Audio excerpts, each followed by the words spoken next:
Si des orages comme ceux survenus cette semaine n'ont rien d'exceptionnel, voir la foudre s'abattre sur un bâtiment avec de telles conséquences est évidemment beaucoup plus rare. Pourtant, un tel incendie aurait pu être évité grâce à la présence de paratonnerres. Ces derniers sont d'ailleurs obligatoires pour les bâtiments de plus de 25 mètres de haut, une catégorie dans laquelle n'entre toutefois pas l'école des Ursulines.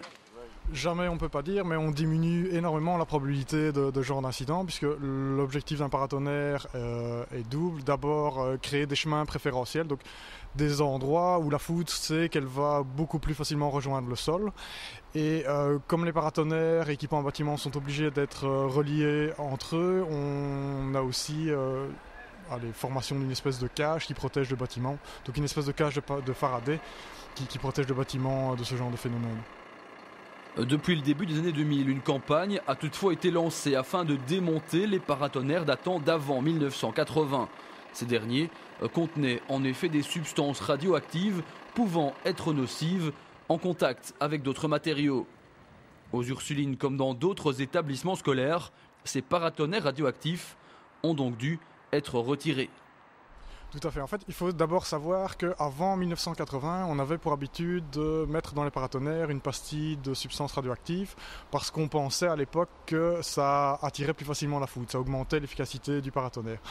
Alors avec le temps, on s'est aperçu que ce n'était pas du tout le cas, que l'efficacité n'était pas là et que se posait un autre problème qui est que les paratonnerres, forcément, ils sont exposés à toutes les conditions climatiques et météo et donc ils se dégradent, il y a de la corrosion et on pouvait retrouver libéré dans la nature cette substance radioactive qui, enfermée dans le paratonnerre, ne présente que pas de danger du tout.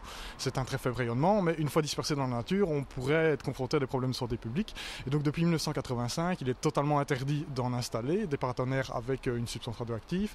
Et ceux déjà installés doivent être démantelés par une société agréée. Concernant vos habitations, rassurez-vous toutefois, le risque de voir la foudre s'abattre sur une maison unifamiliale est en effet très mince, surtout en ville. Un seul conseil donc en cas d'orage, débrancher les appareils électriques ou installer des prises spéciales de protection vendues en grande surface.